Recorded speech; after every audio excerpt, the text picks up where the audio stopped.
رکوع نہیں ہوتے، پیٹلی اتنی بڑھا دی. اب مسجدوں میں کرسیاں لگی ہوئی، اللہ کے بندے مسجد میں کرسی لگا کے دوسروں کو بھی پریشان کر رہا ہے، خود بھی پریشان ہے. کھانے پہ کنٹرول کرو بھائی.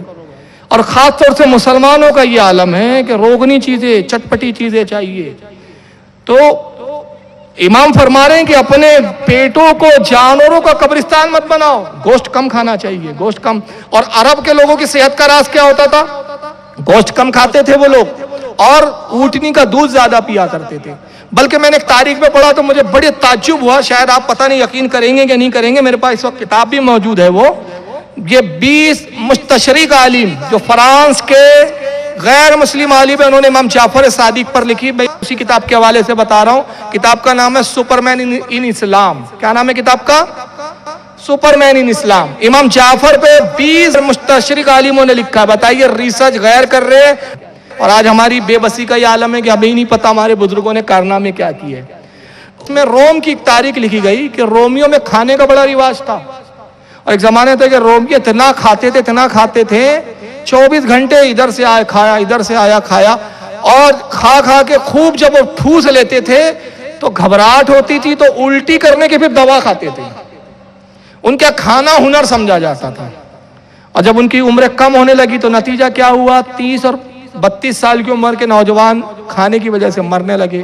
ریسرچ ہوئی اس پر تو ریسرچ میں پایا گیا کہ زیادہ کھانے کی وجہ سے انسان کی عمر گھٹنے لگتی ہے. ایک فرانس کے ڈاکٹر نے ایک مقالہ لکھا ہے.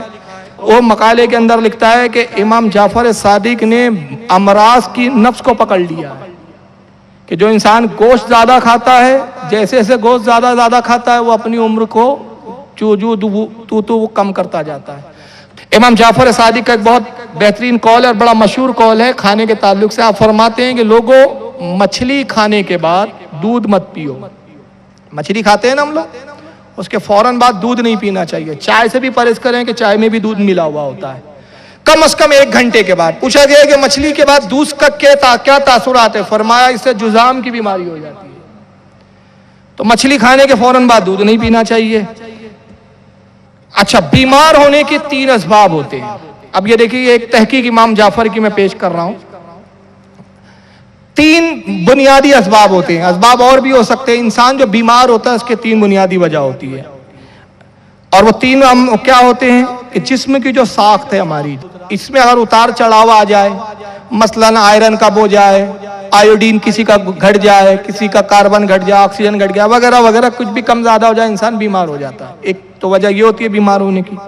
دوسرا، اگر غذا غلط کھا لے آدمی، ایسی غذا کھا لے جو انسان کو سوٹ نہیں کر رہی ہے، جسم اس کو برداشت نہیں کر رہا، آدمی بیمار ہو جاتا ہے.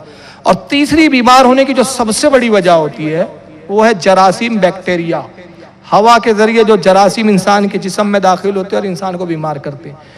سائنس کی دنیا میں 3 نظریات پائے جاتے تھے. چوتھا نظریہ امام جعفر ہے جو سب سے پہلے جنہوں نے دیا. اور امام جعفر نے فرمایا کہ بعض ایسی شعاعیں ہوتی ہیں جو ایک بیمار شخص سے نکلتی ہے، صحت مند انسان کے جسم میں داخل ہوتی ہے اور اس کو بھی بیمار کر دیتی ہے. شعاعیں سمجھتے ہیں نا، کرنیں، روشنی. تو اس وقت بہت مذاق اٹھایا لوگوں نے کہ یہ کیسے ہو سکتا ہے؟ کیا انسان کوئی لائٹ ہے کہ اس کے جسم سے روشنی نکل رہی ہو، شعاعیں نکل رہی ہو؟ ایسا تو ہوتا نہیں. اور یہ کیسے ہو سکتا ہے؟ بھائی بیماری کی سب سے بڑی وجہ ہوا میں بیکٹیریا کا ہونا، یا بیمار آدمی کے بیکٹیریا اچھے انسان کے تعلق میں آ جائے، سانس کے ذریعے، ہوا کے ذریعے اس کے جسم میں چلے جائے تو آدمی بیمار ہوتا ہے. یہ کیسے ہو سکتا ہے؟ اس وقت یہ نظریہ نہیں مانا گیا کیونکہ یہ کہنے والے سب سے پہلے شخص امام جعفر تھے. اور حیوانات کے جو ماہرین تھے، زولوجسٹ جو تھے اس وقت کے اور جو ڈاکٹر تھے، انہوں نے اس نظریے کو بے بنیاد اور بیہودہ نظریہ قرار دیا. لیکن امام جعفر کے بہت بعد میں تقریباً 17ویں اور 18ویں صدی کے درمیان میں روس کا ایک شہر ہے جس کا نام ہے نووا. آج بھی یہی نام ہے، نووا میں میڈیکل ایک لیب میں باقاعدہ ریسرچ ہوئی جو روس کی سب سے بڑی لیب کہلاتی تھی. 20 سال مسلسل امام جعفر کے اس نظریے پہ انہوں نے تحقیق کی. جب ان کے نزدیک امام جعفر صادق کا یہ قول آیا کہ انسان کے بیمار ہونے کی وجہ سے بیکٹیریا نہیں ہوتے، غذاؤں کا غلط ہونا، انسان کے جسم کا توازن بگڑنا یہی نہیں ہوتا، بلکہ بعض وقت مریض کے جسم سے ایسی شعاعیں نکلتی ہے، ایسی کرنیں نکلتی ہے کہ ایک صحت مند انسان اس کے کانٹیکٹ میں آ جائے یا اس کے قریب آ جائے تو یہ شعاعیں اس کے جسم میں داخل ہو کے اس کو بیمار کر دیتی ہے. تو جب انہوں نے اس کال پہ ریسرچ کی تو 20 سال انہوں نے مسلسل ریسرچ کی, اور 20 سال ریسرچ کے بعد وہ اس نتیجے پہ پہنچے کہ امام جعفر صادق کا نظریہ بالکل درست ہے.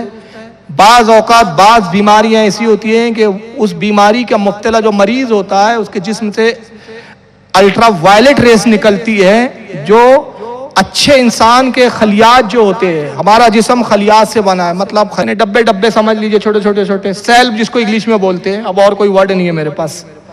سیل سے بنا ہوا ہے, خلیات سے بنا ہے, تو یہ چھوٹے چھوٹے ہوتے ہیں. وہ خلیات میں جب شعاعیں داخل ہوتی ہے ان خلیات کو وہ بیمار کرتی ہے, نقصان کرتی ہے, اور آدمی بیمار ہو جاتا ہے. اس پر 20 سال ان کو ریسرچ کے لیے لگ گئے. تو جس چیز کے لیے روس کے ڈاکٹروں کو 20 سال لگ گئے, اور وہ بھی 17 اور 18ویں صدی کے درمیان میں ریسرچ ہو رہی ہے تب, لیکن کئی سو سال پہلے امام جعفر صادق بغیر کسی دوربین اور بغیر کسی مائکروسکوپ کے دیکھ کے بتا رہے ہیں. یہ امام جعفر صادق کی شان ہے. اور پھر یہاں تک کہ اس پر باقاعدہ ریسرچ ہوئی. امریکہ میں اس پہ ایک ریسرچ سینٹر قائم کیا گیا کہ ان امراضوں کا پتہ لگایا جائے جو الٹرا وائلٹ ریز کے ذریعے انسان کو نقصان پہنچاتی ہے. تو اس پر باقاعدہ ڈاکٹر جوہن ووٹ, یہ امریکہ کا ایک بہت بڑا اسکالر اور ڈاکٹر ہے, اس نے ایک باقاعدہ مستقل کتاب لکھ دی, اور اس نے کتاب لکھ کے کہا کہ واقعی آج ریسرچ کے بعد ہم اس نتیجے میں پہنچے کہ جو کئی سو سال پہلے مسلمانوں کے ایک وقت کے امام جعفر نے کہا تھا وہی سچا نظریہ ہے.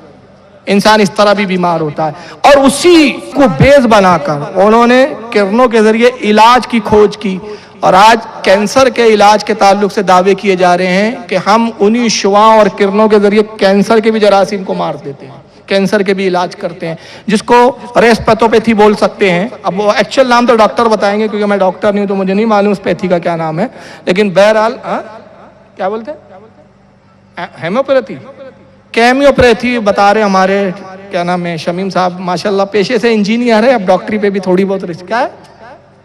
کیمو تھراپی, ڈاکٹر فہیم صاحب کہہ رہے کیمو تھراپی بولتے ہیں اس کو. کرنوں کے ذریعے علاج ہوتا ہے, دوا نہیں دی جاتی, انسان کا جسم پھاڑا نہیں جاتا, جسم بغیر پھاڑے شعاع اور روشنی کے ذریعے اندر انسان کے جو جسم ہے جو خلیات کو متاثر کر رہے جو بیکٹیریا اس کو ان کرنوں سے ہی مار دیا جاتا ہے. آج سائنس جو ترقی کر رہی ہے اس کی بنیاد رکھنے والے کون ہیں؟ ہمارے بزرگ, ہمارے پیشوا امام جعفر صادق. آج ان چیزوں پہ ہم کو فخر کرنا چاہیے. آج سب سے بڑا دنیا میں جو ایک پرابلم ہے وہ کیا معلوم ہے؟ ہوا کی آلودگی.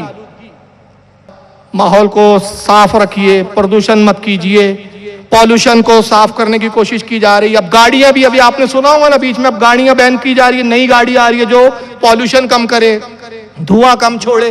تو آج سب سے بڑا جو پرابلم ہے پوری دنیا میں وہ پالوشن کا ہے. ہواؤں کی آلودگی, پانی کی آلودگی, پانی اور ہواؤں میں جو خرابی ہے. اس وقت ریسرچ کے مطابق میں بتا رہا ہوں دنیا کا سب سے پالوشن میں سب سے آگے جو ملک ہے, جہاں سب سے زیادہ پالوشن ہے, وہ ملک ہے جاپان. وجہ کیا ہے؟ ترقی بہت کی اس نے, اور ترقی کیوں کی؟ سب سے زیادہ فیکٹریاں وہاں ہیں, سب سے زیادہ کارخانے وہاں ہیں, اور کارخانے جہاں زیادہ ہوتے ہیں وہاں کا ایٹماسفیئر اور وہاں کا ماحول جو ہے وہ آلود ہوگا. نتیجہ یہ ہوا کہ جاپان آج سب سے زیادہ آلود والا شہر ہے. امام جعفر صادق رضی اللہ تعالیٰ عنہ 1400 سال 1300 سال پہلے ایک جملہ فرماتے, میں امام جعفر صادق کا قول بیان کر رہا ہوں. آپ فرماتے ہیں انسان کو اپنے ماحول کو آلود نہیں کرنا چاہیے, اپنے ماحول کو آلودہ نہیں کرنا چاہیے, اپنے ایٹماسفیئر کو خراب نہیں کرنا چاہیے. اور اس کے بعد دیکھیں جملہ گویا ایسا فرما رہے امام جعفر صادق, سینکڑوں سال کئی سو سال بعد کیا ہونے والا ہے ان کی نگاہ دیکھ رہی ہے. فرماتے لوگوں انسان کو اپنے ماحول کو آلود نہیں کرنا چاہیے. حالانکہ امام جعفر جب کہہ رہے اس وقت پالوشن کا مسئلہ نہیں تھا. کیوں؟